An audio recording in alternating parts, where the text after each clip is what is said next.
আমাদের সামনে এসে উপস্থিত হয়।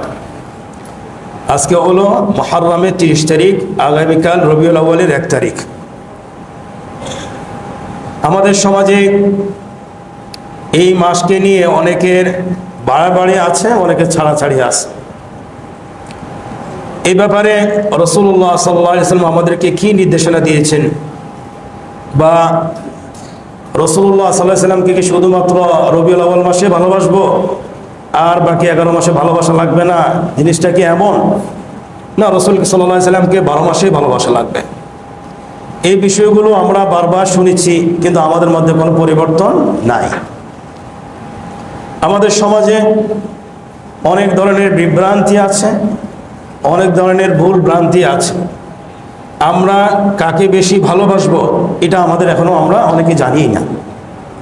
এই জন্যে পৃথিবীর একমাত্র নেতা, একমাত্র শ্রেষ্ঠ নেতা, যিনি একমাত্র পথ প্রদর্শক, মানুষকে হেদায়েতের পথ দেখিয়েছেন, তিনি হলেন মুহাম্মদ রাসূলুল্লাহ সাল্লাল্লাহু আলাইহি সাল্লাম। তার প্রতি সর্বোচ্চ ভালোবাসা থাকার কথা ছিল, কিন্তু আমরা দেখছি আমাদের দেশের মানুষের ভালোবাসাটা বেশি হলো রাজনৈতিক নেতাদের প্রতি। এটা স্বাভাবিক একটা কথা, এটা আমরা জেনে হোক না জেনে হোক, ইচ্ছায় হোক অনিচ্ছায় হোক, তাদের প্রতি ভালোবাসাটা আমরা বেশি দেখাই। শুধু রাজনৈতিক নেতা না, আমাদের দেশে যারা কোম্পানিগুলোতে জব করে অথবা সরকারি কর্মকর্তা, বস অন্যায় আদেশ দিয়েছে কিনা এটা আমরা চিন্তা করি না। বসের অন্যায় আদেশ পালন করানোর কারণে আমরা দেখা যাচ্ছে জনগণের উপর জুলুম করতে হচ্ছে। তাহলে ভালোবাসা কাকে দিতে হবে এখনো আমরা এই বিষয়ে ক্লিয়ার না। সর্বপ্রথম ভালোবাসতে হবে কাকে? আল্লাহ সুবহানাহু ওয়া তাআলা। কাকে? আল্লাহ সুবহানাহু ওয়া তাআলা। যেহেতু তিনি আমাদেরকে সৃষ্টি করেছেন, তিনি আমাদেরকে পাঠিয়েছেন, তার প্রতি সর্বোচ্চ ভালোবাসা থাকতে হবে। এরপরে ভালোবাসা থাকতে হবে কার প্রতি? মুহাম্মদুর রাসূলুল্লাহ সাল্লাল্লাহু আলাইহি ওয়াসাল্লামের প্রতি। মুহাম্মদুর রাসূলুল্লাহ সাল্লাল্লাহু আলাইহি ওয়াসাল্লাম এমন সময় এসেছেন যে সময় মানুষের মাঝে এবং সমাজে জুলুমে অন্যায় সব জায়গায় কি ছেয়ে গেছে। রাসূলুল্লাহ সাল্লাল্লাহু আলাইহি ওয়াসাল্লাম ওই সময় আসার দরকার ছিল। যদি তিনি না আসতেন তাহলে পৃথিবীর সমাজ স্থিতিশীল থাকতো না। তিনি আসার কারণে সমাজে স্থিতিশীল আলহামদুলিল্লাহ পরিবেশ তৈরি হয়েছে, এবং তিনি ওই যুগের মানুষদেরকে শান্তির পথ এবং হেদায়েতের পথ দেখাতে সক্ষম হয়েছেন আলহামদুলিল্লাহ।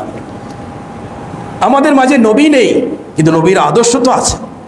আমাদের মাঝে নবী নেই, নবীর উপর নাজিলকৃত কোরআন তো আমাদের মাঝে আছে।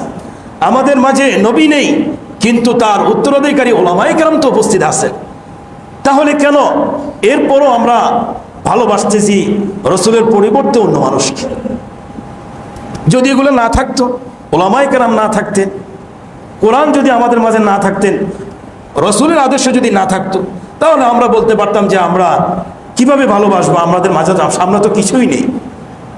মুহতারাম হাজরিন, এই জন্যেই বলছি কথাগুলো যে আমাদের সমাজে 3 শ্রেণীর মানুষ আছে, যারা বাড়াবাড়ি করে, আরেক দল হলো যারা ছাড়াছাড়ি করে, আরেক দল আছে যারা মধ্যম পথ অবলম্বন করে, যেটা সাহাবায়ে কেরাম রসুলের প্রতি যে ভালোবাসা দেখিয়েছেন সে ভালোবাসা থেকে তারা দেখান। মুহতারাম হাজরিন, রবিউল আউয়াল মাস অনেক গুরুত্বপূর্ণ মাস। এই মাসে রাসূলুল্লাহ সাল্লাল্লাহু আলাইহি সাল্লাম জন্মগ্রহণ করেছেন। রাসূলুল্লাহ সাল্লাল্লাহু আলাইহি সাল্লাম এই মাসেই আবার মৃত্যুবরণ করেছেন। 12ই রবিউল আউয়াল রাসূলুল্লাহ সাল্লাল্লাহু আলাইহি সাল্লাম জন্মগ্রহণ করেছেন কিনা এই ব্যাপারে ইতিহাসবিদদের মধ্যে কি রয়েছে? মতনৈক্য রয়েছে। কিন্তু 12 রবিউল আউয়াল মৃত্যুবরণ করেছে এটা কি নিশ্চিত। যে বিষয় আমরা নিশ্চিত সে ব্যাপারে কি করণীয় সেটা আমরা করি না, যে বিষয় আমরা নিশ্চিত না সেই বিষয় নিয়ে আমরা লাফালাফি করি। স্পষ্ট মেসেজ। তাহলে 12 রবিউল আউয়াল যদি আমরা ধরি রাসূলুল্লাহ সাল্লাল্লাহু আলাইহি সাল্লামের জন্ম, আবার 12 রবিউল আউয়াল যদি রাসূল সাল্লাল্লাহু আলাইহি মৃত্যু, তাহলে তাদের এই দিনে কি আনন্দ করার সুযোগ আছে? আনন্দ করার কোনটাকে আপনি প্রায়োরিটি দিবেন, জন্ম না মৃত্যু? কোনটাকে প্রায়োরিটি দেবেন? কোনো ক্ষেত্রে প্রায়োরিটি দেওয়ার কোনো সুযোগ নাই, কিন্তু যেহেতু মৃত্যু নিশ্চিত সেটাকে আমরা প্রায়োরিটি দিতে পারি। তো এই রবিউল আউয়াল মাসে আমাদের এই সমাজে বিভিন্ন ধরনের কুসংস্কার বেদাত আমরা দেখতে পাই। এগুলো আমরা সবসময় বলে থাকি, আমাদের উলামায়ে কেরাম সবসময় দিক নির্দেশনা দিয়ে থাকেন, তারা নসিহা করে থাকেন, এরপরে পরিবর্তনটা একটু কম। মুহাম্মদ রাসূলুল্লাহ সাল্লাল্লাহু আলাইহি সাল্লামের জন্য এই উম্মতের জন্য 3টি দোয়া করেছিলেন। কয়টি দোয়া? 3টি দোয়া। 2টি দোয়া আল্লাহ তাআলা কবুল করেছেন, একটি দোয়া আল্লাহ তাআলা কবুল করেন নাই। 2টি দোয়ার মধ্যে 3টি দোয়ার মধ্যে 2টি দোয়া, যে 2টি দোয়া কবুল করেছেন সেটা হলো যে আমার উম্মতকে দুর্ভিক্ষের মাধ্যমে ধ্বংস করে দিও না, একসাথে পুরা জমিনে দুর্ভিক্ষ দিয়ে কি করে দিও না, ধ্বংস করে দিও। আল্লাহ তাআলা বলেছেন যে আমি কবুল করলাম। আল্লাহ তাআলা কি বলেছেন? আমি কবুল করলাম। দ্বিতীয় দোয়া রাসূলুল্লাহ সাল্লাল্লাহু আলাইহি সাল্লাম করেছিলেন যে আমার উম্মতের উপর কাফেরদেরকে তুমি বিজয় দান করো না, যার মাধ্যমে, যে বিজয়ের মাধ্যমে কাফেররা মুসলমানদেরকে একদম পুরোদমে নিশ্চিহ্ন করে দেয়, সেটাও আল্লাহ বলছেন আমি কি করলাম? কবুল করলাম। এই জন্য দেখেন সুবহানাল্লাহ, 850 কোটি মানুষ, আমরা হলাম মাত্র 250 কোটি। তাদের আমরা 3 ভাগ যদি চিন্তা করি, তারা হলো 2 ভাগ, আমরা হলাম কত? 1 ভাগ। তারা আপনারা আমাদেরকে নিশ্চিহ্ন করে দিতে পারে। কিন্তু এই যে রাসূলের দোয়া কবুল করছেন যে ইসলাম কখনো নিশ্চিহ্ন হবে না, সুযোগ নাই।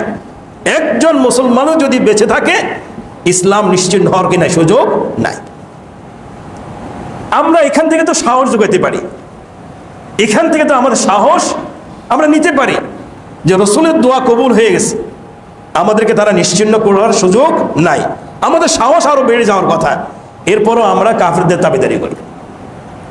আল্লাহ তাআলা আমাদের মুসলমানদেরকে হেদায়েত দান করুন, আল্লাহুম্মা আমিন। রাসূলুল্লাহ সাল্লাল্লাহু আলাইহি সাল্লাম আমাদেরকে কতটুকু ভালোবাসতেন আসলে। রাসূলুল্লাহ সাল্লাল্লাহু আলাইহি সাল্লাম ইব্রাহিম আলাইহিস সালামের ব্যাপারে যে আল্লাহ সুবহানাহু ওয়া তাআলার একটা বাণী আছে, তিনি এই আয়াতটি তেলাওয়াত করলেন। আয়াতটি কি? রব্বি ইন্নাহুন্না আদলাল্না কাসীরাম মিনান নাস ফামান তাবিআনি ফাইন্নাহু মিন্নি ওয়া মান আসানি ফাইন্নাকা গফুরুর রহিম।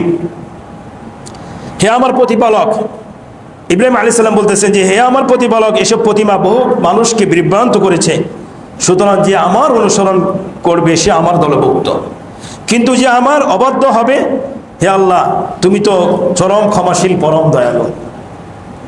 এটা ইব্রাহিম আলাইহিস সালাম দোয়া করেছেন। এরপরে আবার রাসূলুল্লাহ সাল্লাল্লাহু আলাইহি সাল্লাম ঈসা আলাইহিস সালামের একটা উক্তি, যেটা কোরআন বর্ণনা করেছে। কোরআনের আয়াতটি হলো যে ইন তুআযিবহুম ফাইন্নাহুম ইবাদুক ওয়া ইন তাগফির লাহুম ফাইন্নাকা আনতাল আজিজুল হাকীম। হে রব, আপনি যদি আপনার বান্দাদেরকে শাস্তি দেন তাহলে তারা তো আপনার বান্দা, ওয়া ইন তাগফির লাহুম, যদি আপনি তাদেরকে ক্ষমা করে দেন তাহলে তো আপনি প্রবল পরাক্রান্ত এবং প্রজ্ঞাময়। অথবা রাসূলুল্লাহ সাল্লাল্লাহু আলাইহি সাল্লাম তিনি তার 2খানি হাত উঠিয়ে বললেন, হে আল্লাহ, উম্মতি উম্মতি, আমার উম্মত আমার উম্মত। তিনি এই কথা বলে কাঁদতে লাগলেন। আল্লাহ সুবহানাহু ওয়া তাআলা সাথে সাথে বললেন, হে জিবরিল, তুমি মুহাম্মাদের নিকট সাল্লাল্লাহু আলাইহি সাল্লামের নিকট যাও, আর তোমার রব এ ব্যাপারে বেশি জানেন। তারপর তাকে কান্নার কারণ জিজ্ঞাসা করো। এরপরে জিবরাইল আলাইহিস সালাম মুহাম্মদ রাসূলুল্লাহ সাল্লাল্লাহু আলাইহি ওয়াসাল্লামের কাছে এসলেন। রাসূলুল্লাহ সাল্লাল্লাহু আলাইহি ওয়াসাল্লাম তাকে সেই কথা জানালেন যা তিনি তার উম্মত সম্পর্কে বলেছিলেন। অথবা আল্লাহ সুবহানাহু ওয়া তাআলা বললেন, হে জিবরিল, তুমি পুনরায় মুহাম্মদ সাল্লাল্লাহু আলাইহি ওয়াসাল্লামের কাছে যাও এবং বলো, আমি তোমার উম্মতের ব্যাপারে তোমাকে সন্তুষ্ট করে দেব এবং অসন্তুষ্ট করব না। সুবহানাল্লাহ।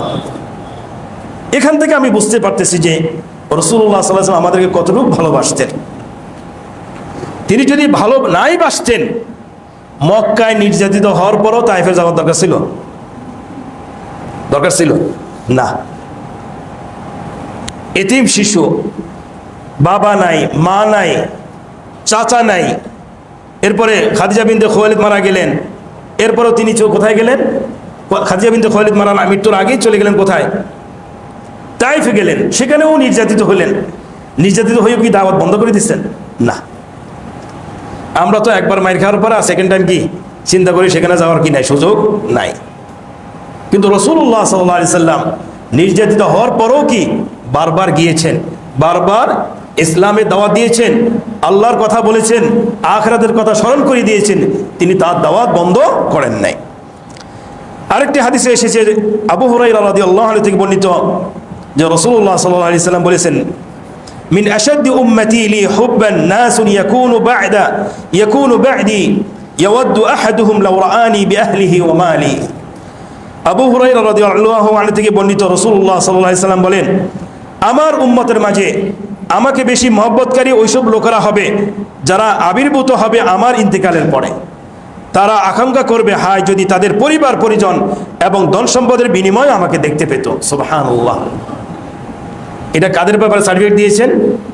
রাসূলুল্লাহ সাল্লাল্লাহু আলাইহি ওয়াসাল্লামের মৃত্যুর পরবর্তী সময় যারা পৃথিবীতে জন্মগ্রহণ করেছে।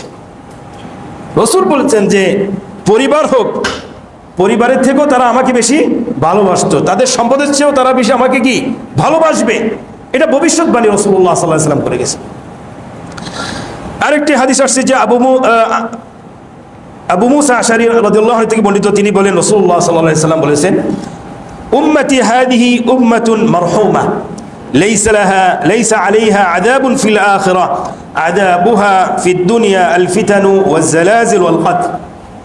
রাসূলুল্লাহ সাল্লাল্লাহু আলাইহি ওয়াসাল্লাম বলেছেন যে আমার এই উম্মত দয়াপ্রাপ্ত, পরকালে এদের কোনো শাস্তি হবে না, আর ইহকালে তাদের শাস্তি হলো ফিতনা সমূহ, ভূমিকম্প ও যুদ্ধ বিগ্রহ। আমরা দেখতে পাচ্ছি যে এই যুগে বেশি বেশি কি হচ্ছে, ভূমিকম্প, তারপরে যুদ্ধ বিগ্রহ, যুদ্ধ লেগেই আছে। আমাদের জন্মের পর থেকে আমরা দেখে আসতেছি যে কোনো দেশে যুদ্ধ ছাড়া নাই, সব দেশে যুদ্ধ বিগ্রহ কি লেগেই আছে।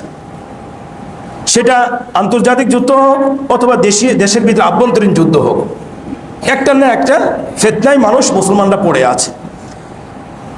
আল্লাহ সুবহানাহু ওয়া তাআলা চান যে এই উম্মতে মুহাম্মদকে দুনিয়াতে শাস্তি দিয়ে আখিরাত থেকে তাদেরকে বাঁচিয়ে দিতে চান। সুবহানাল্লাহ।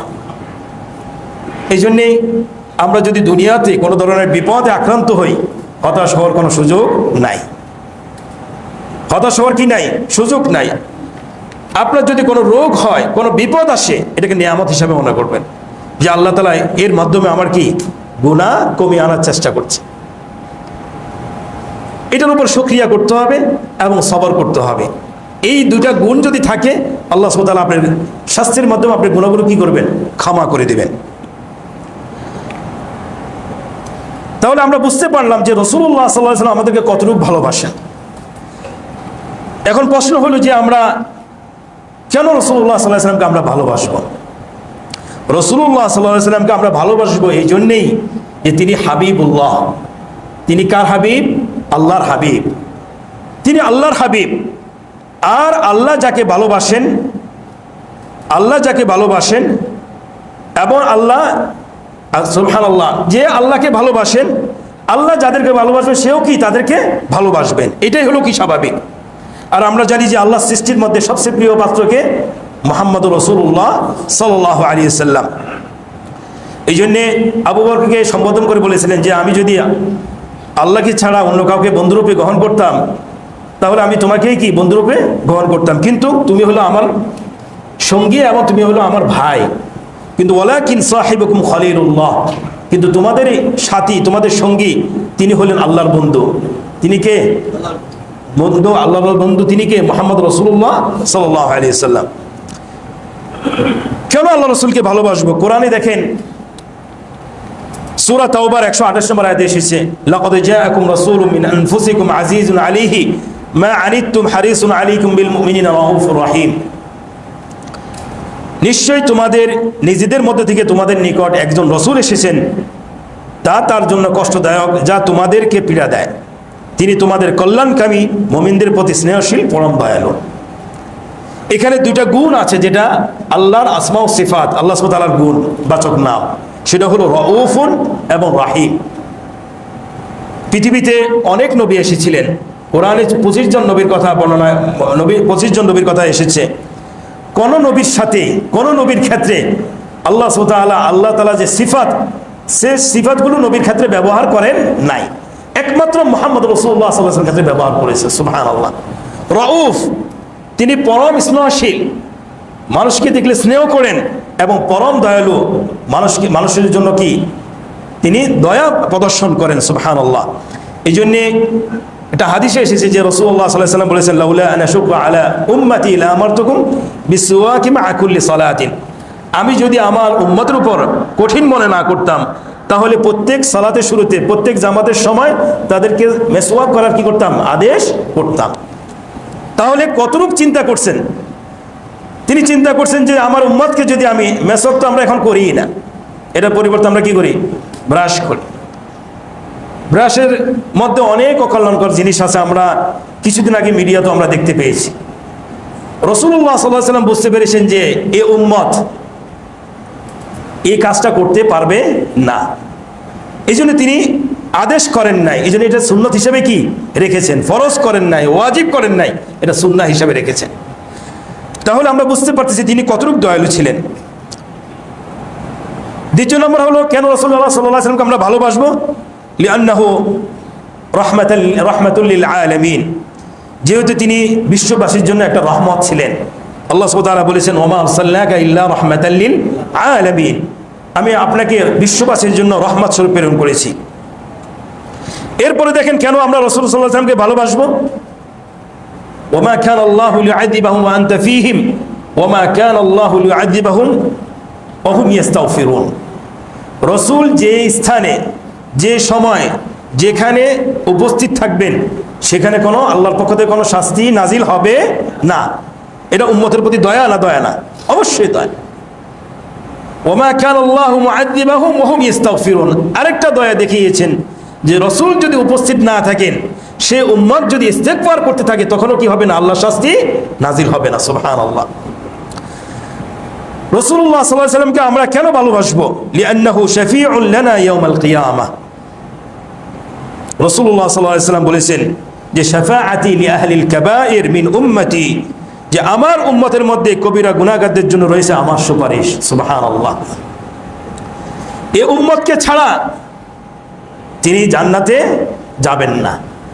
কাঁদতে থাকবেন, সেজদায় পড়ে থাকবেন, আল্লাহ থেকে যখন পারমিশন পাবেন, যে উম্মত শিরক করে নাই, শিরকের সাথে সম্পৃক্ত নয়, যে উম্মত বেদাতের সাথে সম্পৃক্ত নয়, তাদের জন্য অবশ্যই আল্লাহ রাসূল সাল্লাল্লাহু আলাইহি ওয়াসাল্লাম কি করবেন, সুপারিশ করবেন। কিন্তু যে উম্মত শিরকের সাথে সম্পৃক্ত, বেদাতের সাথে সম্পৃক্ত, তার জন্য রাসূল কখনো কি করবেন না, সুপারিশ করবেন না। রাসূলুল্লাহ সাল্লাল্লাহু আলাইহি ওয়াসাল্লামের কে আমরা কেন ভালোবাসবো? লিআন্নাহু সাহিবুল খুলুকিল আযীম। আল্লাহ তাআলা কোরআনে ইরশাদ করেছেন, ওয়া ইন্নাকা লাআলা খুলুকিন আযীম, অবশ্যই আপনি মহান চরিত্রের অধিকারী, উত্তম চরিত্রের অধিকারী ছিলেন। এই পৃথিবীতে একজন মুহাম্মদ রাসূলুল্লাহ সাল্লাল্লাহু আলাইহি ওয়াসাল্লামের মধ্যে দেখাতে পারবেন? যারা মরে গেছেন তাদেরকেও দেখাতে পারবেন একজন যে মুহাম্মদ রাসূলুল্লাহ সাল্লাল্লাহু আলাইহি ওয়াসাল্লামের মতো উত্তম চরিত্রের অধিকারী ছিলেন? না। আজ পর্যন্ত, কিয়ামত পর্যন্ত রাসূলুল্লাহ সাল্লাল্লাহু আলাইহি ওয়াসাল্লামের মতো উত্তম চরিত্রের অধিকারী কোনো মানুষ পৃথিবীতে আর সৃষ্টি হবে না। এই জন্য আমরা রাসূলকে ভালোবাসবো। রাসূলুল্লাহ সাল্লাল্লাহু আলাইহি ওয়াসাল্লাম বলেছেন, ইন্নামা বুইসতু লিউতাম্মিমা হুসনাল আখলাক, আমি নৈতিকতাকে পূর্ণতা দান করার জন্য নবী হয়ে দুনিয়াতে প্রেরিত হয়েছি। সুবহানাল্লাহ। তাহলে আমরা চারটি বিষয় বললাম যে কেন রাসূলুল্লাহ সাল্লাল্লাহু আলাইহি ওয়াসাল্লামকে ভালোবাসবো। এক নম্বর হলো তিনি আল্লাহর হাবিব, দুই নম্বর হলো তিনি বিশ্ববাসীর জন্য রহমত, তিন নম্বর হলো তিনি কিয়ামতের দিন আমার জন্য সুপারিশ করবেন, চার নম্বর হলো তিনি আমাদের জন্য উত্তম চরিত্রের অধিকারী। এই জন্য আমাদেরকে রাসূলুল্লাহ সাল্লাল্লাহু আলাইহি ওয়াসাল্লামকে ভালোবাসতে হবে। রাসূলুল্লাহ সাল্লাল্লাহু আলাইহি ওয়াসাল্লামকে ভালোবাসা কি সুন্নাহ না ফরজ? কি বলেন? ফরজ। ওয়াজিব বলেন, ফরজ বলেন, সব। রাসূলকে ভালোবাসা ছাড়া উম্মত হওয়ার কি নাই, সুযোগ নাই। ইমানের একটি অংশ, রাসূলকে ভালোবাসা ইমানের একটি কি পার্ট, অংশ। এই জন্য রাসূলকে ভালোবাসা ছাড়া আপনি প্রকৃত ইমানদার হতে পারবেন না। কোরআনে কারিমে আল্লাহ সুবহানাহু ওয়া তাআলা ইরশাদ করেন, قل إن كان آباؤكم وأبناؤكم وإخوانكم وأزواجكم وعشيرتكم وأموال اقترفتموها وتجارة تخشون كسادها ومساكن ترضونها أحب إليكم من الله ورسوله وجهاد في سبيله فتربصوا حتى يأتي الله بأمره والله لا يهدي القوم الفاسقين।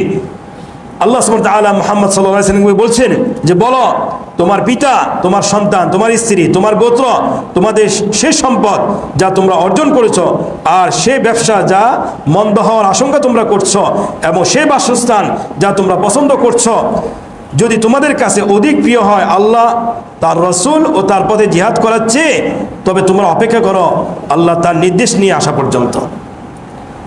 তার মানে আপনার কাছে যত সম্পদ আছে, সন্তান হোক, অর্থকড়ি হোক, জায়গা জমিন হোক, সব কিছুর থেকে ভালোবাসতে হবে কাকে? আল্লাহ এবং তার রসুলকে। এবং আরেকটা শব্দ বলেছে যে আল্লাহর পথে জিহাদ করা। আল্লাহর পথে কি করা? জিহাদ করা। আমরা তো এটা ভুলে গিয়েছি, এটা আমাদের সিলেবাসে নাই, কারিকুলামেই নাই, এ বিষয়ে আমাদের কোনো আলোচনাই নেই। আমরা এই বিষয়ে আবার অনেকে বাড়াবাড়িও করে, যেখানে সেখানে কি মানুষকে হত্যা করার চেষ্টা করে, সেটাও কি করা যাবে না। তাহলে বুঝতে পারতেছি যে রসুলকে অবশ্যই ভালোবাসা কি ফরজ, ওয়াজিব। রসুলকে সাল্লাল্লাহু আলাইহি ওয়াসাল্লামকে ভালোবাসতেই হবে, কারণ রাসূলুল্লাহ সাল্লাল্লাহু আলাইহি ওয়াসাল্লাম বলেছেন, ফাওয়াল্লাযী নাফসি বিয়াদিহি লা ইউমিনু আহাদুকুম হাত্তা আকুনা আহাব্বা ইলাইহি মিন ওয়ালিদিহি ওয়া ওয়ালাদিহি ওয়ান নাসি আজমাইন। শপথ ওই সত্তার যার হাতে আমার প্রাণ, তোমাদের কেউ ঈমানদার হবে না যতক্ষণ না আমি তার কাছে তার পিতা, সন্তান, সন্ততি এবং সকল মানুষ থেকেও প্রিয়তম হব। বুঝতে পারছেন? তাহলে সমস্ত কিছুর থেকে রসুল হতে হবে আপনার কাছে কি সবচেয়ে প্রিয়, না হলে আপনি কি ঈমানদার হতে পারবেন না। কারণ হলো আল্লাহ রসুল সাল্লাল্লাহু আলাইহি সাল্লাম তিনি শপথ করে বলেছেন। এরপরে কোরআনে আরেকটি আয়াত যেটা আমরা সবসময় এটা শুনি, আল্লাহ তাআলা বলেছেন, কুল ইন কুনতুম তুহিব্বুনাল্লাহা ফাত্তাবিউনি ইউহিব্বুকুমুল্লাহ ওয়া ইয়াগফির লাকুম যুনুবাকুম আল্লাহু গফুরুর রহিম।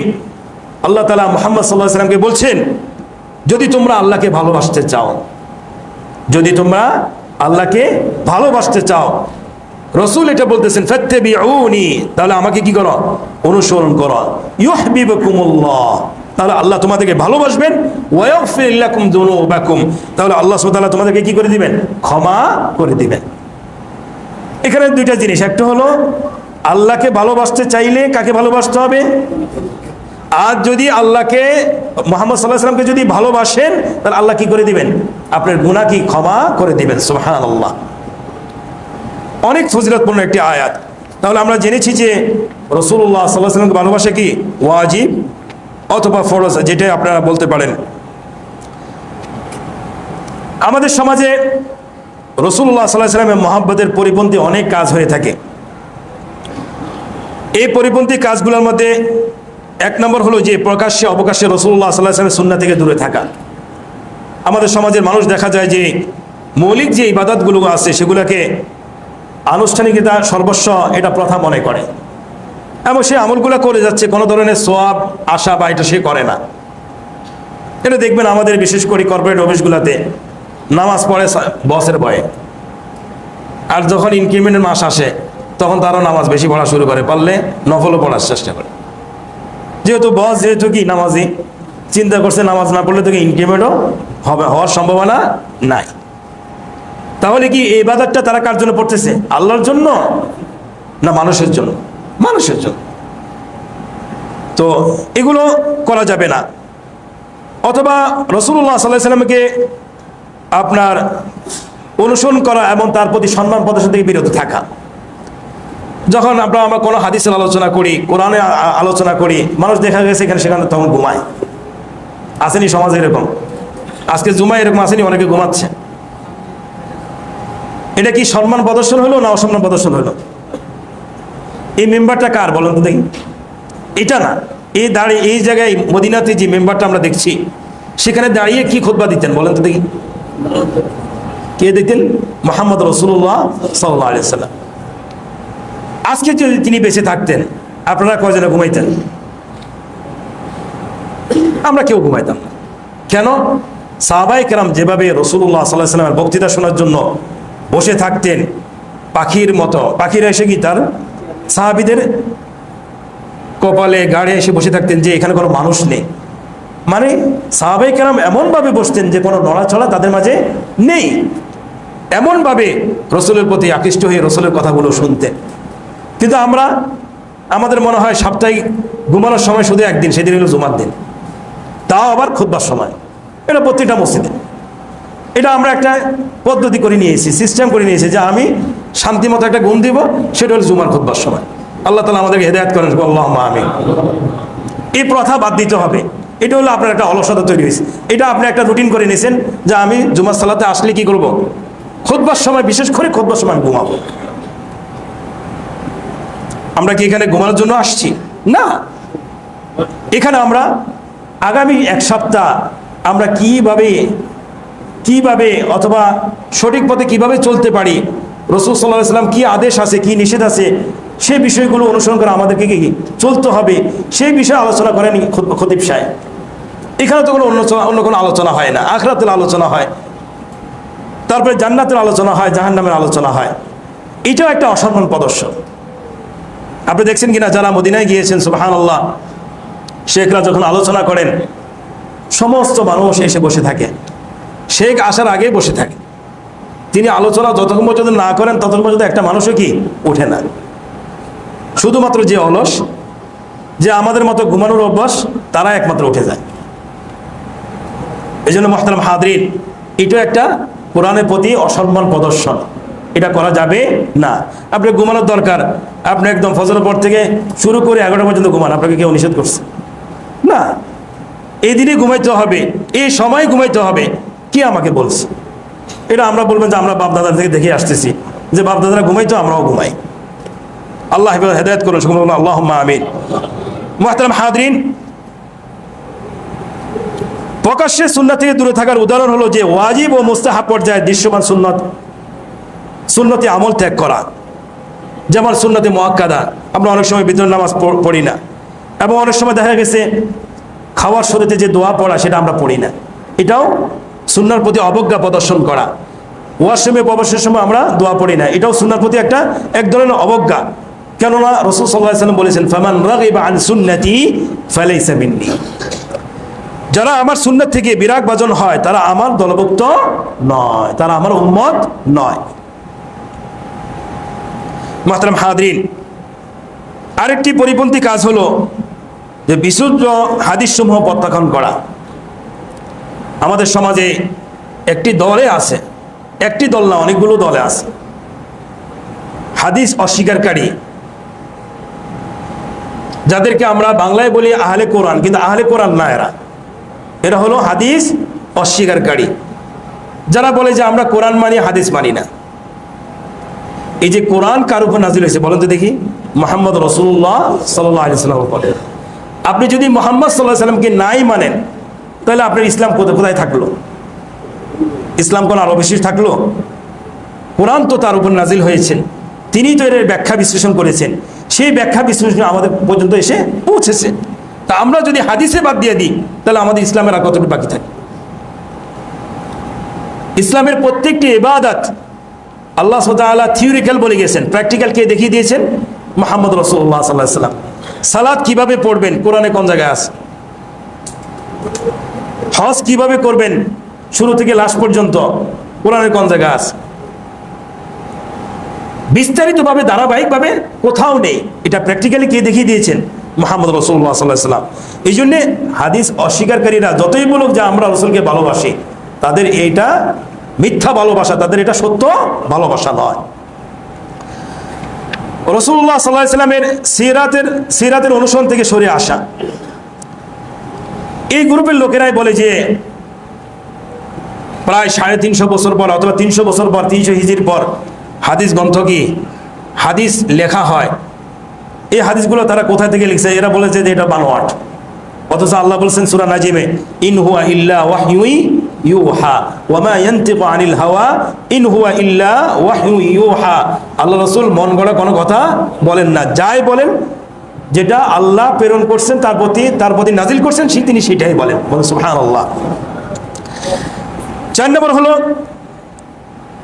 রাসূলুল্লাহ সাল্লাল্লাহু আলাইহি ওয়াসাল্লাম সম্পর্কে আলোচনার সময় মনোসংযোগ না করা, আগ্রহের সাথে শ্রবণ না করা, এটা আমরা বলেছি। 5 নম্বর হলো সুন্নাহ যারা প্রকৃত অনুসারী তাদেরকে ত্যাগ করা, তাদেরকে গীবত করা, তাদেরকে উপহাস করা। যারা প্রকৃত সুন্নাহর অনুসারী, আমরা ফেসবুকে ঢুকলে দেখতে পাই তাদেরকে নিয়ে বিদ্রুপ করা, তাদেরকে নিয়ে সমালোচনা করা, তাদেরকে নিয়ে উপহাস করা, এটা কোনোভাবেই উচিত নয়। আজকে যদি রাসূল সাল্লাল্লাহু আলাইহি সাল্লাম জীবিত থাকতেন, আপনি কি তাদেরকে নিয়ে উপহাস করতেন এজ এ মুসলিম হিসাবে? আপনি কি তাকে নিয়ে কখনো গীবত করতেন একজন মুসলিম হিসাবে? ওলামায়ে কেরাম যারা প্রকৃত সুন্নাহর অনুসারী, তারা হলো রাসূলুল্লাহ সাল্লাল্লাহু আলাইহি সাল্লামের কি উত্তরাধিকারী। ইন্নাল উলামা ওয়ারাসাতুল আম্বিয়া, নবীদের উত্তরাধিকারী কারা? ওলামায়ে কেরাম। এই জন্য তাদের সমালোচনা অথবা তাদের প্রতি হিংসা বিদ্বেষ পোষণ করতে হলে অবশ্যই একটু চিন্তা করে করতে হবে। এবং ওলামায়ে কেরাম ভুলের ঊর্ধ্বে নয়, কিন্তু তাদেরকে অবশ্যই সংশোধন করতে হলে অবশ্যই আপনি বিনয়ের সাথে তাদেরকে একা যেখানে পাবেন সেখানে এসে তাদেরকে কি করতে হবে? বলতে হবে, তাহলে তারা সংশোধন হবে। আপনি এখন সবার মাঝে কি ফেসবুকে বলে দিলেন, উনি জীবনও ফেসবুক চালান নাই, তো উনি ওনার ভুলগুলো জীবনে দেখতে পাবেন? কি বলেন? কখনো দেখার সুযোগই নেই। 7 নম্বর হলো দিনের মধ্যে নানা প্রকার বেদাত চালু করা। আমরা দেখছি যে রবিউল আউয়াল মাসে আছে, মানে জশ্ন জুলুস করে, মানুষ মিলাদ করে, এটাই আলহামদুলিল্লাহ অনেক কমে গেছে। এই মেসেজগুলো আমাদের সেনা প্রধান পর্যন্ত পৌঁছে গেছে, আলহামদুলিল্লাহ। সবাই বলে আলহামদুলিল্লাহ। এই দিনের সহি আকীদার জ্ঞান, সহি আকীদার দাওয়াত কোথায় পর্যন্ত পৌঁছে গেছে? সেনা প্রধান পর্যন্ত। তিনি বলেছেন যে সব জায়গায় বেদাতে ছেয়ে গেছে। যদিও আমাদের অনেক ওলামায়ে কেরাম বুঝতে পারতেছেন না যে কোনটা বেদাত, কোনটা কি, কোনটা সুন্নাহ। সহজ কথা, আপনি যদি বেদাত করেন আপনি রাসূলের সুপারিশ প্রাপ্ত হবেন না, কখনোই না, সুযোগই নাই। আপনি যতই কি বেদাতি কাজ করেন। 8 নম্বর হলো রাসূল সাল্লাল্লাহু আলাইহি ওয়াসাল্লাম সম্পর্কে বাড়াবাড়ি, যে রাসূল সাল্লাল্লাহু আলাইহি ওয়াসাল্লামকে আল্লাহর যে সিফাতগুলো আছে সেই সিফাতে অংশীদার করা। যেমন আল্লাহ সুবহানাহু ওয়া তাআলা গায়েব জানেন। আমাদের দেশের অনেক মানুষ আছে যারা বলে মুহাম্মদ সাল্লাল্লাহু আলাইহি ওয়াসাল্লাম কি জানেন? গায়েব জানেন। নাউযুবিল্লাহ, এটা বলা যাবে না। রাসূল যদি গায়েবে জানতেন তাহলে উম্মার জন্য যেটা কল্যাণকর সেটা তিনি সাথে সাথে কি বলে দিতেন। এটা কোরআনে আসছে। এই জন্য তিনি নিজেই বলেছেন, লা তাতরুনি কামা আতরাতিন নাসারা ইবনে মারইয়াম ফাইন্নামা আনা আবদুহু ফাকুলু আব্দুল্লাহি ওয়া রাসূলুহু। তোমরা আমার সম্পর্কে অতিরঞ্জন করো না, যেমন নাসারাগণ অতিরঞ্জন করেছে ইবনে মারইয়াম সম্পর্কে। আমি তো শুধু আল্লাহর বান্দা, তোমরা বলো আল্লাহর বান্দা ও তার রাসূল। সুবহানাল্লাহ।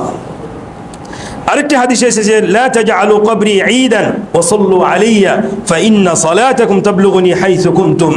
তোমরা আমার কবরকে উৎসব স্থলে পরিণত করো না, আর আমার উপর সালাত পড়ো, কেননা তোমরা যেখানেই থাকো তোমাদের সালাত আমার কাছে পৌঁছে যায়। সুবহানাল্লাহ। আমাদের দেশে কবরগুলোকে উৎসব স্থলে কি পরিণত করছে না? অবশ্যই করছে। পৃথিবীতে যত ধরনের সর্বশ্রেষ্ঠ যদি আয়োজন করা হতো, যদি অনুমতি থাকতো যে আল্লাহ রাসূল সাল্লাল্লাহু আলাইহি সাল্লাম কবরকে কি করা হবে? উৎসবের স্থান বানানো হবে। পৃথিবীর কোটিপতিরা, প্রকৃত সুন্নাতের অনুসারীরা তারা কি বসে থাকতো? সবাই মক্কা গিয়ে কি রবিউল আউয়াল মাসে উপস্থিত থাকতো। এর আগে সর্বপ্রথম সাহাবায়ে কেরাম উপস্থিত থাকতেন, কিন্তু তারা তো এই কাজগুলো করেন নাই। এটা রাসূল নিজেই শিক্ষা দিয়েছেন যে এগুলো কি নতুন আবিষ্কার, এগুলা নতুন আবিষ্কার, এটার বিদআত, এটা কুসংস্কার, এই কাজ কখনো করা যাবে না। দেখেন রাসূলুল্লাহ সাল্লাল্লাহু আলাইহি ওয়াসাল্লাম একটি হাদিস বলেছেন, লা'নাল্লাহুল ইয়াহুদা ওয়ান নাসারা ইত্তাখাযু কুবুর আম্বিয়াইহিম মাসজিদা। আল্লাহ লানাত করুন ইহুদি ও নাসারাদেরকে, যারা তাদের নবীদের কবরকে মসজিদ রূপে গ্রহণ করেছে। আল-ইয়াযু বিল্লাহ। এই জন্য মসজিদের সাথে যে সমস্ত কবর আছে, মাজার আছে, সেখানে নামাজ না পড়াই কি উত্তম, সেখানে নামাজ না পড়াই উত্তম। কারণ হলো কোন উদ্দেশ্যে করেছে আমরা কি জানি না। আগে কি মাজার হয়েছে না আগে মসজিদ হয়েছে আমাদের জানা নেই। এরপরও যে সমস্ত মাজারে সরাসরি শিরক হয় সে মসজিদে যাওয়া উচিত না। 9 নম্বর হলো যে রাসূলুল্লাহ সাল্লাল্লাহু আলাইহি ওয়াসাল্লাম সালাত ও দুরূদ পাঠ না করা। আমরা কতবার মুহাম্মদ সাল্লাল্লাহু আলাইহি ওয়াসাল্লাম নাম বলেছি, আপনারা কতবার সাল্লাল্লাহু আলাইহি ওয়াসাল্লাম বলেছেন বলেন দেখি? অনেকে বলেছেন, অনেকে ঘুমিয়ে আছেন, অনেকে ঘুমের থেকে উঠে হঠাৎ করে বলতেছে। রাসূল সাল্লাল্লাহু আলাইহি ওয়াসাল্লাম বলেছে সবচেয়ে বড় কৃপণ হলো ওই ব্যক্তি যে ব্যক্তি মুহাম্মদ সাল্লাল্লাহু আলাইহি ওয়াসাল্লাম নাম শুনেছে কিন্তু সে রাসূলের প্রতি দুরূদ পাঠ করে নেয়। সহজ কথা, আমরা তো রাজনৈতিক নেতাদের নাম শুনলেই জয় জয়কার, সারাদিন রাস্তাখালি দৌড়ায় দৌড়ায় বলতেই থাকি, মনে হয় এটা একটা জিকির হয়ে গেছে। এটা হলো রাজনীতির জিকির। এটা কিসের জিকির? এটার মধ্যে সওয়াব আছে? কোনো সওয়াব নেই। যতক্ষণ সময় এখানে দিচ্ছেন ততক্ষণ সময় আপনার আখিরাত ধ্বংস হচ্ছে। এই ধরনের জিকির যদি থাকতো তাহলে মোহাম্মদ জিকির কি আল্লাহ তাআলা এটা কি করে দিতেন? উম্মতের উপর বিধান করে দিতেন। এখন নাম দিয়ে জিকির করে, এখন কি নাম দিয়ে জিকির করে। আল্লাহ হেদায়েত করুন, সকল কোন আল্লাহুম্মা আমিন। ইসলামী শরিয়াতে আল্লাহ সুবহানাহু ওয়া তাআলা যেভাবে ভালোবাসার নির্দেশনা আমাদেরকে দিয়েছেন, আমরা সেটার উপর কয়েকটি পয়েন্ট আলোচনা করব। এক নম্বর হলো সকল মানবের উপর রাসূলুল্লাহ সাল্লাল্লাহু আলাইহি ওয়াসাল্লামকে প্রাধান্য ও শ্রেষ্ঠত্ব দেওয়া। সকল মানবের উপর এবং সকল কিছুর উপর কাকে শ্রেষ্ঠত্ব দেওয়া? মুহাম্মদ সাল্লাল্লাহু আলাইহি ওয়াসাল্লামকে। রাসূলুল্লাহ সাল্লাল্লাহু আলাইহি ওয়াসাল্লাম বলেছেন, ইন্নাল্লাহ আস্তাফা কিনানা মিন ওয়ালাদ ইসমাঈল ওয়াস্তাফা কুরাইশান মিন কিনানা ওয়াস্তাফা মিন কুরাইশিন বনি হাশিম ওয়াস্তাফানি মিন বনি হাশিম। রাসূলুল্লাহ সাল্লাল্লাহু আলাইহি ওয়াসাল্লাম শ্রেষ্ঠ বংশধর থেকে কি জন্মগ্রহণ করেছেন। আল্লাহ সুবহানাহু ওয়া তাআলা ইসমাইলের সন্তান থেকে কেনানকে চয়ন করেছেন এবং কিনান থেকে কুরাইশকে নির্বাচন করেছেন, আর কুরাইশ থেকে চয়ন করেছেন বনু হাশিমকে এবং আমাকে চয়ন করেছেন বনি হাশিম থেকে। এই জন্য রাসূলুল্লাহ সাল্লাল্লাহু আলাইহি ওয়াসাল্লাম বলেছেন, আনা সাইয়্যিদু ওয়ালাদি আদম ইয়াউমাল কিয়ামা ওয়ালা ফখরা ওয়া আউয়ালু মান ইয়ানশাক্কু আনহুল কবর ওয়া আউয়ালু শাফি'in ওয়া আউয়ালু মুশাফফা। যে আমি আদম সন্তানের নেতা। আমি কার নেতা? আদম সন্তানের নেতা, এবং এতে কোনো আমার কোনো অহংকার নেই। আর আমি ওই ব্যক্তি প্রথম যার কবর বিদীর্ণ হবে, প্রথম যিনি শাফাআতকারী হবে এবং প্রথম যার শাফাআত কবুল করা হবে। সুবহানাল্লাহ। এই জন্যেই রাসূলুল্লাহ সাল্লাল্লাহু আলাইহি ওয়াসাল্লামকে সব জায়গায় কি, সব জায়গায় তাকে উপরে রাখা, শ্রেষ্ঠত্ব দান করা। সমস্ত কথার আগে তার কথাটা আগে কি বলা। এই জন্যেই একটা বিষয় খেয়াল রাখবেন, আপনি যেখানেই থাকেন না কেন, কোম্পানিতে হোক, ব্যবসা হোক, বাণিজ্য হোক, অথবা পরিবারে হোক, কখনো যদি কোনো কথা শুরু করেন, বিসমিল্লাহ ওয়াসসালাতু ওয়াসসালামু আলা রাসূলিল্লাহ, এই শব্দটা বলতে কি কষ্ট হয়ে যাবে অনেক? বিসমিল্লাহ ওয়াসসালাতু ওয়াসসালামু আলা রাসূলিল্লাহ। এরপর আপনি কথা শুরু করেন, বিয়ের কথা হোক, ব্যবসায়িক আলোচনা হোক, সামাজিক কথা হোক, রাজনৈতিক কথা হোক, যে কথাই আপনি বলেন না কেন, কোনো মজলিসে অথবা 2-3 জন মিলে গল্প করতেছেন, এটা বললে কোনো গুনাহ আছে? আরো কি আছে? সওয়াব আছে। তাহলে আপনি সমস্ত কথার আগে কার কথাটা প্রাধান্য দিলেন? আল্লাহ এবং তার রাসূলের কথা। বিসমিল্লাহি ওয়াসসালাতু ওয়াসসালামু আলা রাসূলিল্লাহ। এরপরে সকল ক্ষেত্রে রাসূলুল্লাহ সাল্লাল্লাহু আলাইহি ওয়াসাল্লামের সাথে আদব ও শিষ্টাচার রক্ষা করা। সকল ক্ষেত্রে কি করা? রাসূলুল্লাহ সাল্লাল্লাহু আলাইহি ওয়াসাল্লামের সাথে আদব ও শিষ্টাচার রক্ষা করা। আল্লাহ রাব্বুল আলামিন যেভাবে তার প্রশংসা করেছেন এবং রাসূল সাল্লাল্লাহু আলাইহি ওয়াসাল্লাম স্বয়ং তার নিজ সম্পর্কে বলার জন্য যা শিখিয়ে দিয়েছেন, তা হলো তার প্রশংসা করার জন্য সর্বোত্তম অভিব্যক্তি। কি শিখিয়েছেন? আল্লাহুম্মা সাল্লি আলা মুহাম্মদ ওয়া আলা আলি মুহাম্মদ কামা সাল্লাইতা আলা ইব্রাহিম ওয়া আলা আলি ইব্রাহিম, যেটা আমরা দুরূদ ইব্রাহিম বলি। তাহলে এই দুরূদ ইব্রাহিম সবসময় কি করা? পাঠ করা। এর মধ্যে এই পয়েন্টের আন্ডার এই দ্বিতীয় নম্বর হলো যে রাসূলুল্লাহ সাল্লাল্লাহু আলাইহি ওয়াসাল্লামের সম্পর্কে মর্যাদা, ফজিলত, বৈশিষ্ট্য, মুজিজা ও সুন্নাহ নিয়ে আলোচনার মাধ্যমে তাকে বেশি বেশি স্মরণ করা। রাসূল সাল্লাল্লাহু আলাইহি ওয়াসাল্লামের সিরাত নিয়ে আলোচনা করা। এটা আমি বিগত খুতবাগুলোতেও বলেছিলাম যে আমাদের স্কুলগুলোতে সিরাতের কোনো আলোচনা নেই, আমাদের কলেজগুলোতে কোনো সিরাতের কোনো কি আলোচনা নেই, সিরাতের কোনো বই নেই, আমাদের ইউনিভার্সিটিগুলোতে সিরাতের কোনো বই নেই, টেক্সট বুক নাই। এগুলো আপনারা যারা নিজেদের যদি প্রতিষ্ঠান থাকে, নিজেদের যদি ইউনিভার্সিটি থাকে, নিজেদের যদি কলেজ থাকে, নিজেদের যদি মাদ্রাসা থাকে, তাহলে এই সিরাত গ্রন্থটাকে আপনি সিলেবাসভুক্ত করেন।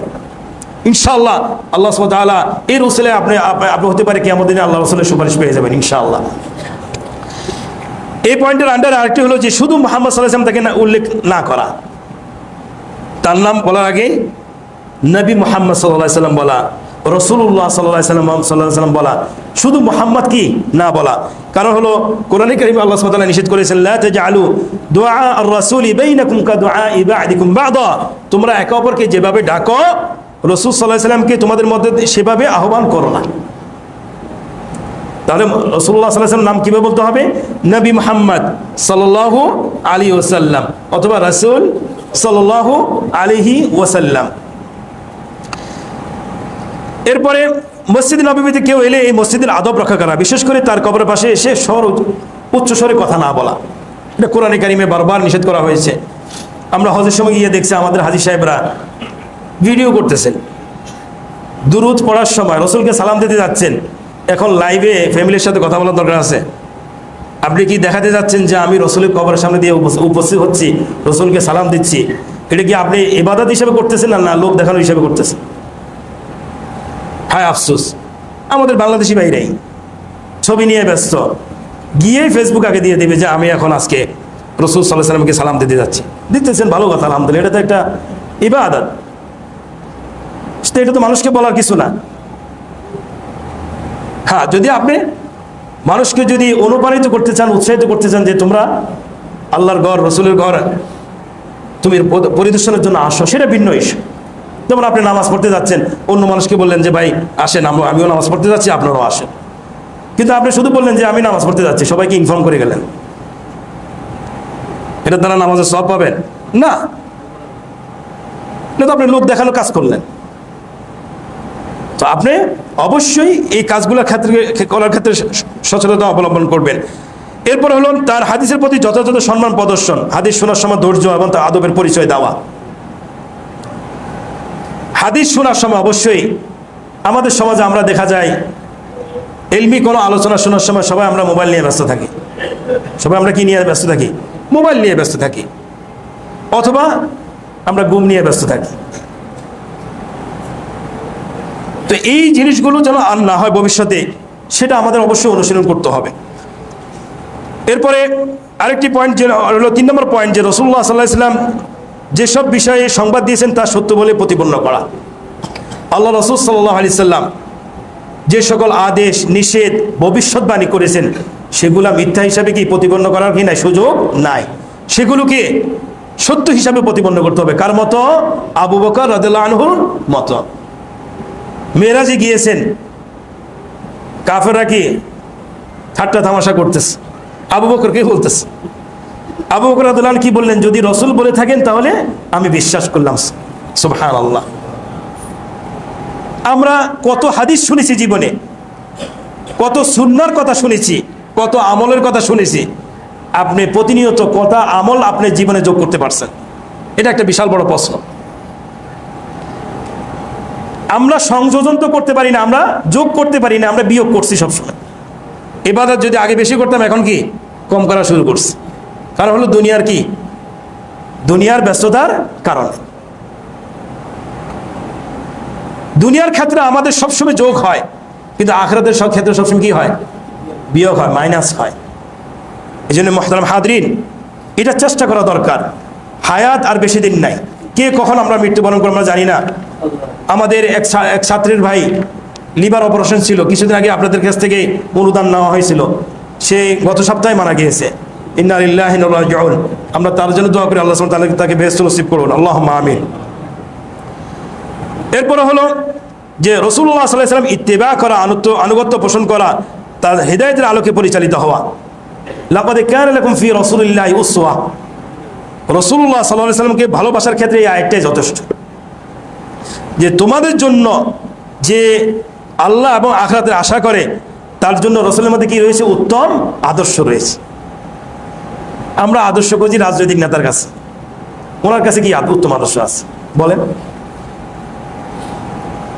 আজকে যদি রাজনীতিবিদরা এই সিরাত গ্রন্থ দিয়ে তাদের রাজনীতি শুরু করতো, তাহলে সমস্যা থাকতো? কোনো সমস্যায় থাকতো না। কয়জন রাজনীতিবিদ আমি জানি না এই রাসূল সাল্লাল্লাহু আলাইহি ওয়াসাল্লাম সিরাত পড়েছে? আমাদের দেশের সমস্যা তো একটাই, সবুজ শ্যামল বাংলাদেশ, কত সুন্দর দেশ। মক্কা শরীফ যখন আমরা গিয়েছি, যে গরম, সুবহানাল্লাহ, যে তাপ সহ্য করার মতো না। কিন্তু আল্লাহ সুবহানাহু ওয়া তাআলা দেখেন আমাদের এখানে এই দেশে কি সুন্দর সবুজ শ্যামল, কি সুন্দর পরিবেশ। আমি ওখানে বসে আলহামদুলিল্লাহ বলা শুরু করছি, যে কত তাপ, এই তাপ সহ্য করার মতো না, সেজদা পর্যন্ত দেওয়া যায় না, এত গরম। কিন্তু আল্লাহ সুবহানাহু ওয়া তাআলা কত সুন্দর পরিবেশ দিয়েছেন, কিন্তু মানুষগুলো আমরা সুন্দর হতে পারলাম না। মানুষগুলো যদি আমরা সুন্দর হতে না পারি, এই সবুজ শ্যামল বাংলাদেশ দিয়ে কোনো লাভ হবে না। এই সবুজ শ্যামল মানুষ কাইটা খেয়ে ফেলবে, খেয়ে ফেলতেছে, কোনো কিছু বাদ নাই।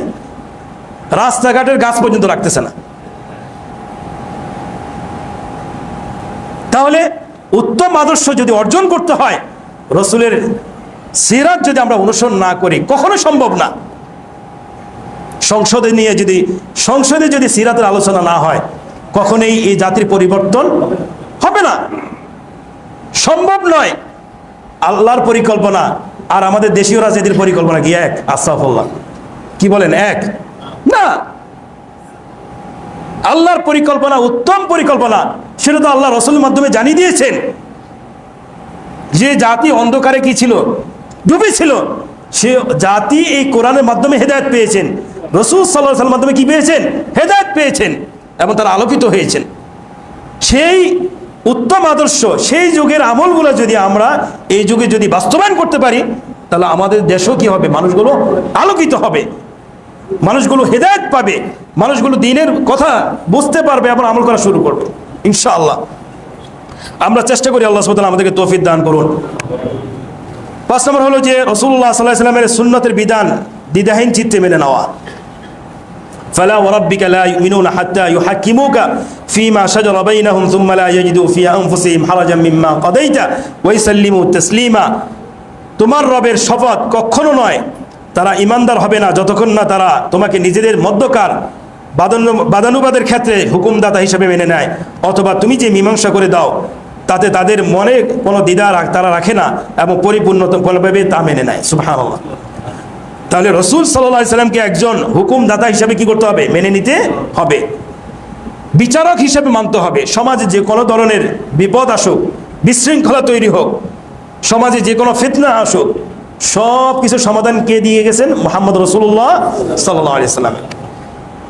সংসদে বসে আপনার বিধান আইন কানুন বানানোর দরকার নেই, তো আল্লাহই বানাই দিচ্ছেন 1450 বছর আগে, সেটা তো বাস্তবায়ন করে দেখে দিয়ে গেছেন। সোনালী যুগ বলা হয়েছে সেই যুগকে। আমরা যদি সোনালী যুগ, বাংলাদেশকে সোনালী যুগে আবার ফিরিয়ে আনতে চাই, তাহলে রাসূল সাল্লাল্লাহু আলাইহি সাল্লাম যে পদ্ধতিতে দেশ পরিচালনা করছে, সেই পদ্ধতিতে যদি দেশ পরিচালনা করেন, তাহলে এই দেশেও কি সোনালী জাতি হিসাবে কি তারা প্রতিষ্ঠিত লাভ করবে। এরপর হলো 6 নম্বর হলো রাসূল সাল্লাল্লাহু আলাইহি ওয়াসাল্লামের পক্ষে অবস্থান নেওয়া। আমরা জানি যে পৃথিবীর বিভিন্ন দেশে রাসূল সাল্লাল্লাহু আলাইহি ওয়াসাল্লামের উপর বিভিন্নভাবে আক্রমণ হয়, কথার মাধ্যমে হোক, কার্টুন বানানোর মাধ্যমে হোক। সেক্ষেত্রে অবশ্যই রাসূলের পক্ষে অবস্থান নেওয়া, রাসূলের পক্ষে অবস্থান নেওয়া এবং প্রতিবাদে অংশগ্রহণ করা, লেখার মাধ্যমে প্রতিবাদ করা, বলার মাধ্যমে প্রতিবাদ করা, যে যে স্থানে আছে সেই ক্ষেত্রে সেখান থেকে প্রতিবাদ করা। যদি আপনার তাদের পণ্য যদি বয়কট করতে হয়, বয়কট করা লাগে, তাই বয়কট করতে হবে। শুধুমাত্র আমরা বয়কট করি কখন? যখন আমাদেরকে আক্রমণ করে, আমাদের রাসূলকে আক্রমণ করে, তখন শুধু 5 দিন অথবা 10 দিন বয়কট করি, বাকি দিন আবার সবাই আমরা ভুলে যাই, আগের মতো হয়ে যায়।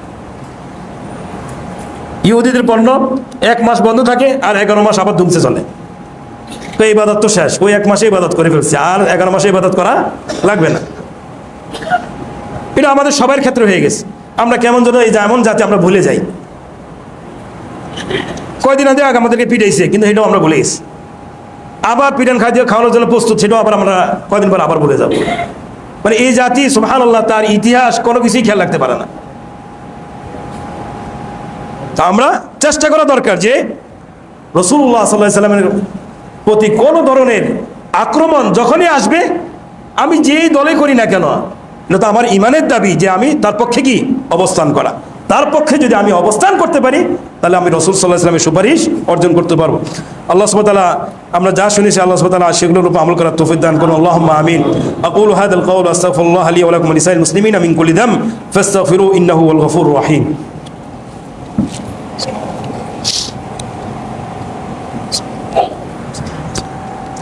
الحمد لله عظيم الإحسان وواسع الفضل والجود والامتنان، وأشهد أن لا إله إلا الله وحده لا شريك له، وأشهد أن محمدا عبده ورسوله صلى الله عليه وعلى آله وأصحابه أجمعين وسلم تسليما كثيرا. أما بعد، عباد الله، أوصيكم ونفسي بتقوى الله، فإن من اتقى الله وقاه وأرشده إلى خير أمور دينه ودنياه. মুহতারাম হাজরিন, আমরা আলোচনা করতেছিলাম যে আমরা রাসূলুল্লাহ সাল্লাল্লাহু আলাইহি ওয়াসাল্লামকে কীভাবে ভালোবাসবো। বিস্তারিত আমরা আলোচনা করেছি। যেহেতু রবিউল আউয়াল মাস আগামীকাল থেকে শুরু হচ্ছে, এরপরও আমরা রাসূলুল্লাহ সাল্লাল্লাহু আলাইহি ওয়াসাল্লামের জন্মের কারণে আমাদের যদি ইবাদত করতে হয়, সেই ইবাদত হলো সিয়াম। সেই ইবাদত কি? সিয়াম। সেটা আমরা শুধু রবিউল আউয়াল মাসে করব না, এটা আমরা 12 মাসেই সোমবারে কি করার চেষ্টা করব? রোজা রাখার চেষ্টা করব। কি করার চেষ্টা করব? সোমবার রোজা রাখার চেষ্টা করবো। এমনিতেই সুন্নাহ যেহেতু আছে সোমবার এবং কি বৃহস্পতিবার, কিন্তু রাসূল সাল্লাল্লাহু আলাইহি ওয়াসাল্লামকে যেহেতু জিজ্ঞাসা করা হয়েছে সোমবারে কেন রোজা রাখা হয়, যেহেতু তিনি বলছেন আমি এই দিনে কি জন্মগ্রহণ করেছি, এই দিনেই আমি নবী হিসাবে প্রেরিত হয়েছি। তো এই কারণে আমরা যদি শুকরিয়াতান যে রসুলকে পেয়ে আমরা ধন্য, রদিতু বিল্লাহি রাব্বান ওয়া বিল ইসলামি দীনান ওয়া বি মুহাম্মাদির রাসূলান ওয়া নাবিয়্যা, রসুলকে নবী হিসাবে পেয়ে আমরা খুশি। এই খুশি যদি আপনি যদি কোনো ধরনের অনুষ্ঠান করতে চান সেটা হলো সিয়ামের মাধ্যমে করতে পারেন। কিসের মাধ্যমে? সিয়ামের মাধ্যমে। তাও শুধু রবিউল আউয়াল মাসে না, 12 মাসেই আপনাকে করতে হবে। আল্লাহ সুবহানাহু ওয়া তাআলা আমাদেরকে সিয়াম রাখার তৌফিক দান করুন, আল্লাহুম্মা আমিন। এরপরে হলো সর্বদা সালাত সালাম প্রেরণ করা। আমরা মসজিদে প্রবেশ করি যখন, তখন আমরা বলতে পারি বিসমিল্লাহি ওয়াসসালাতু ওয়াসসালামু আলা রাসূলিল্লাহ আল্লাহুম্মা ইফতাহ লি আবওয়াবা রাহমাতি।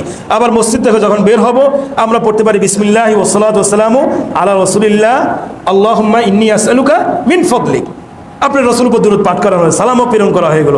ফেরেশতাতে একজন কি নিযুক্ত আছে, আপনার সালাম আপনার দুরূদ একদম আপনার নাম সহকারে আপনার বাবার নাম সহকারে রসুলের কাছে পাঠাবেন। সুবহানাল্লাহ। এই আমলটা সহজ আমল, সেটা আমরা করতে রাজি না। আমরা মিলাদ করতে রাজি, আমরা হালুয়া খাইতে রাজি, আমরা মিষ্টি খাইতে রাজি, আর ভাই এই দোয়াটা পড়েন না। সহজ দোয়া, সহজ ইবাদত, সেটা তো একটু কষ্ট আছে, মিষ্টি কিনা লাগে, দাঁড়ানো লাগে, তারপরে উল্টাপাল্টা কুসংস্কৃতি, সেখানে আবার বিভিন্ন ধরনের গজল গাইতে হয়। কি দরকার? আপনি শুরুতে মসজিদে ঢুকিয়ে দোয়াটা পড়েন। আপনার রাসূল সাল্লাল্লাহু আলাইহি ওয়াসাল্লামের কি প্রতি দুরূদ পাঠ করা হয়ে গেল। প্রতি 5 ওয়াক্ত নামাজ যদি আপনি মসজিদে পড়েন তাহলে কবার হয়? ডেইলি যদি 5 বার, একবার ঢুকতে আবার হলে বাইরেতে, তাহলে ডেইলি কবার হলো? 10 বার। যে 10 যদি প্রতি মাসে হিসাব করেন কতবার হয়? আপনি এটা একটা রুটিন করে নেন। আমাদের ঘুমের রুটিন করা হয়ে গেছে জুমার খুতবার সময়, কিন্তু আমরা এই রুটিনটাই করতে পারি না। এই রুটিনটা আপনার জীবনে সেট করে নেন, দেখবেন ইনশাআল্লাহ আপনার রসুলকে দেখারও কি সুযোগ হতে পারে স্বপ্নে। কারণ হলো যত বেশি দুরূদ পড়বেন তত বেশি রসুলের কাছে পরিচিত হবেন, তত বেশি রসুলের কাছে কি হবেন। কারণ ফেরেশতা তো একজন নিযুক্তই আছে, যতবার দুরূদ পড়বেন ততবার আপনার নাম বাবার নাম সহকারে কি রসুলের কাছে বলা হবে। সুবহানাল্লাহ। এই জন্যেই কিয়ামতের দিন রাসূল সাল্লাল্লাহু কিভাবে চিনবেন? একটা তো সালাতের মাধ্যমে, আর একটা হলো কি দুরূদের মাধ্যমে। ওই যে উযু করার মাধ্যমে যে আমাদের হাত পায়ের একটা কি থাকবে, এটা উজ্জ্বল হয়ে থাকবে, সেটার মাধ্যমে চিনবেন। আরেকটা হলো কি দরুদ পড়ার মাধ্যমে। যেহেতু রসুল তা আপনার নামটা প্রতিদিন 5 বার 10 বার রসুলের কাছে পৌঁছে গেছে যে আপনার উপর মুহাম্মদ ইবনে আব্দুল্লাহ আপনাকে সালাম দিয়েছে, আপনার প্রতি দরুদ পাঠ করছে। রসুল কি করেন? উত্তর দেন এবং তার জন্য কি করেন? দোয়া করেন। সুবহানাল্লাহ। মুহতারাম হাজিরিন, এরপর হলো আমরা সিরাতটা আমরা পড়তে পারি, আমাদের খুবই জরুরি। একটা যে কোনো একটা সিরাতের বই, ছোট একটা বই থেকে পড়া শুরু করেন না, ছোট একটা বই পড়েন। আর রাহিকুল মাকতুম, এটা কিন্তু এত বড় বই না। এই বইটা আপনার চেষ্টা করেন যে আগামী 1 মাসের ভিতরে আপনি শেষ করে ফেলবেন। প্রতিদিন যদি 1 পৃষ্ঠা পড়েন, এটা 1 মাস লাগার কথা না। 2 পৃষ্ঠা করে পড়লে 15 দিন লাগার কথা। কিন্তু একটা সিরাত তো পড়তে হবে। যে মানুষটার মাধ্যমে আপনি সুপারিশ পেতে চান, সেই মানুষটাকে আপনি জানলেন না, সে মানুষটার জীবন সম্পর্কে আপনি জানলেন না, তার পারিবারিক জীবন কি, তার সামাজিক জীবন কি, রাষ্ট্রীয় জীবন কি আপনি বুঝলেন না, চিনলেন না, পড়লেন না, তাহলে তার প্রতি ভালোবাসা কীভাবে তৈরি হবে? আমরা অনেক সময় সাহিত্যিকের বই পড়ি না, সাহিত্যের বই পড়ি না। যে লেখকের বেশি বই আমাদের বাজারে পাওয়া যায়, উপন্যাস, সেই লেখকের প্রতি একটা ভালোবাসা কি হয়ে যায়? তৈরি হয়ে যায়। কারণ কি বলেন দেখি? লেখার কারণে। তো তেমনি বাবা আপনি রসুলের জীবনীটা পড়েন না, রসুলের হাদিস পড়েন না, ভালোবাসা অটোমেটিক তৈরি হবে। বলে বলে করার থেকে নিজে নিজে শিখে বুঝে ভালোবাসাটা তৈরি করেন, তাহলে সেই ভালোবাসাটা কি আল্লাহর কাছে গ্রহণযোগ্য হবে। আল্লাহ সুবহানাহু ওয়া তাআলা আমাদেরকে তৌফিক দান করুন, সকল আল্লাহুম্মা আমিন। মুহতারাম হাজিরিন, আমাদের আপনারা জানেন যে 3তলা মসজিদের আমরা এটা কমপ্লিট করেছি আলহামদুলিল্লাহ, কিন্তু আমাদের এখনও কিছু ফ্যান, 32টি ফ্যানের দরকার। 32টি ফ্যান, তারপর লাইট, তারপর আমাদের কার্পেট, সব মিলে মোটামুটি অনেক বড় একটা খরচ আছে। আপনারা তো আলহামদুলিল্লাহ দিচ্ছেন, আবার দিবেন ইনশাআল্লাহ। আল্লাহ তাআলা যাদেরকে অর্থ সম্পদ দিয়েছে, আপনারা চেষ্টা করেন মসজিদে দান করলে কোনো কি নাই, লস নাই। আপনার ভিক্ষুককে দান করলে লস আছে, এক জায়গায় সিগারেট খেতে পারে, এটা একটা সুযোগ আছে। আমি অনেক ভিক্ষুকে দেখছি, টাকা দিছি, হঠাৎ একদিন দেখেছি যায় সিগারেট টানের, তাহলে তো এই টাকাটা আমার কি লস। কিন্তু মসজিদে টাকা দিলে কোনো লস আছে? লস নাই। মসজিদে টাকা দিলে কি নাই? লস নাই। আমাদের এই মসজিদ মেম্বার আমাদের জাকির ভাই, আপনারা জানেন তিনি 3 মাস হলো না 4 মাস হলো মৃত্যুবরণ করেছেন। ইন্না লিল্লাহি ওয়া ইন্না ইলাইহি রাজিউন। তো তিনি সুবহানাল্লাহ এই মসজিদের অনেক টাকা দান করেছেন, অনেক টাকা দান করেছেন, যেটা আমরা বলতে পারবো না। আমাদের এই যে প্রতি জুমার যে খরচটা তিনি একাই দিতেন, বলেন সুবহানাল্লাহ। আল্লাহ তাআলা তাকে এই দানের উসিলা তাকে জান্নাতবাসী করুন, সকল আল্লাহুম্মা আমিন। তার কবরকে জান্নাতের টুকরা বানিয়ে দেন, সকল আল্লাহুম্মা আমিন। এই জন্য বললাম মসজিদে দান করলে কোনো লস নেই। আপনি মরে যাবেন, এই যে আছে সাউন্ড বক্সগুলো লাগানো আছে, এই আমি আলোচনা করতেছি, সব কিন্তু কি পৌঁছে যাচ্ছে। আপনি যদি দিতে নাও চান, সব অটোমেটিক আল্লাহ কি পাঠিয়ে দিচ্ছেন। এই সাউন্ড বক্সগুলো তার সেট করা। আপনারা যে ক্ষেত্রে দান করেছেন, আপনাদের টাকা কোনোভাবেই মার যাবে না ইনশাআল্লাহ, এটা বুঝতেই থাকবে। এখন আমি আপনাকে বোঝাইতে পারবো না, এখন তো কবরে নিয়ে আপনাকে দেখাইতে পারবো না যে কবরে গিয়ে দেখেন, এখন দেখানোর সুযোগ নাই। 2 চোখ যখন বন্ধ হবে তখন আপনি বুঝতে পারবেন কোথায় কত টাকা দান করছেন, কিভাবে আল্লাহ সুবহানাহু ওয়া তাআলা আপনার মর্যাদা বৃদ্ধি করতেছেন, কিভাবে আল্লাহ সুবহানাহু ওয়া তাআলা আপনার গুনাহ মাফ করতেছেন, তখন 100% আপনি বুঝতে পারবেন। এজন্য মুহতারাম হাজরিন, মসজিদের জন্য আমরা চেয়েছি, নিজের জন্য চাইনি, অন্যের জন্য চাইনি, আমরা শুধু মসজিদের জন্য চেয়েছি। 32টা ফ্যান, যদি কেউ একটা ফ্যান করে দিতে চান, এক একটা ফ্যানের দাম হলো 4000 টাকা। এক একটা ফ্যানের দাম কত? 4000 টাকা মাত্র। 4000 টাকা আজকাল আমাদের একদিনের বাজারও কি অনেকের হয় না। সেই জন্যে আমরা চেষ্টা করি, 2 জন মিলে দিতে চান একটা ফ্যান, আপনি দেন, যে ভাই আপনি 2000 টাকা দেন, আমি 2000 টাকা দিই। অথবা 4 জন মিলে দিতে চান, যে ভাই 4 জন আপনারা একসাথে মিলে, যে ভাই আপনি 1000 করে আমরা 4 জন মিলে একটা ফ্যান কিনে দিই। ফ্যান আপনারা কিনবেন না, আপনারা শুধু টাকাটা দেবেন। যদি এক কালারের ফ্যান হইতে হবে, আপনি যদি ভিন্ন কালার নিয়ে আসেন সৌন্দর্য নষ্ট হবে। তো আমরা চেষ্টা করি, আমাদের কার্পেটের ব্যবস্থা করা লাগবে, এটা আপনাদের সুবিধার্থে। এরপরে দ্বিতীয় তলা আমাদের এসি নাই, অনেকে গরমকালে অনেকের কষ্ট হয়। এখন যারা আমরা ভিতরে বসে আছি, একটু তো আরামেই বসে আছি না, কষ্ট হচ্ছে না তো ইনশাল্লাহ আল্লাহ তাআলা যাদেরকে বিত্তশালী করেছেন, যাদেরকে অর্থ সম্পদ দিয়েছেন, তাদেরকে, অথবা যাদেরকে দেন নাই, আপনি 1 টাকা হইলে 1 টাকা দান করেন, নিয়ত করে দেন যে আমি মসজিদের জন্য দান করছি। অথবা আজকে টাকাটা দিয়ে যান এভাবে যে আমি মসজিদের জন্য, মসজিদের ফ্যান, লাইট, তারপরে কার্পেট কেনার জন্য আমি দিচ্ছি। আপনি ওভাবে বলে যান, আমাদের মাইনুল ভাই আছেন, তার কাছে টাকাটা ওভাবে দিয়ে যান, ইনশাআল্লাহ আপনার ওই টাকা দিয়ে ওই জিনিসগুলোই কিনা হবে। আল্লাহ সুবহানাহু ওয়া তাআলা আমাদেরকে দান করার তৌফিক দান করুন, আল্লাহুম্মা আমিন। আরেকটি বিষয় হলো যে আমরা এই মাদ্রাসা, আপনারা জানেন এখন বর্তমান ক্লাস 9 পর্যন্ত আছে, আস্তে আস্তে আমরা বৃদ্ধি করার চেষ্টা করতেছি। আল্লাহ সুবহানাহু ওয়া তাআলা কাছে দোয়া আমরা করি যে আল্লাহ সুবহানাহু ওয়া তাআলা যেন এই মাদ্রাসাকে কবুল করেন, আল্লাহুম্মা আমিন। আমাদের মুতাওয়াল্লি স্যার এবং আমাদের অনেক ভাই অসুস্থ, আল্লাহ তাআলা তাদেরকে সকলকে সুস্থ দান করেন, এবং যারা ঋণগ্রস্ত আছে তাদেরকে ঋণ পরিশোধ করার তৌফিক দান করুন, এবং যারা এই মসজিদে জুমা সালাত পড়তে আসে তাদেরকে আল্লাহ সুবহানাহু ওয়া তাআলা সঠিক দিন বোঝার তৌফিক দান করুন, এবং সেই অনুযায়ী চলার তৌফিক দান করুন, আল্লাহুম্মা আমিন। ওয়া সাল্লু ওয়া সাল্লিমু রাহিমাকুমুল্লাহ আলা ইমামিল মুরসালিন ওয়া কুদওয়াতিল মুহিদিন কামা আমারাকুমুল্লাহ বিযালিকা ফি কিতাবিহি ইন্নাল্লাহা ওয়া মালাইকাতাহু ইউসাল্লুনা আলান নবী ইয়া আইয়ুহাল্লাযীনা আমানু সাল্লু আলাইহি ওয়া সাল্লিমু তাসলিমা। اللهم اعز الاسلام والمسلمين، اللهم اعز الاسلام والمسلمين، اللهم اعز الاسلام والمسلمين واذل الشرك والمشركين، واخر دعوانا الحمد لله رب العالمين، وصلى الله وسلم على نبينا محمد وعلى اله واصحابه اجمعين.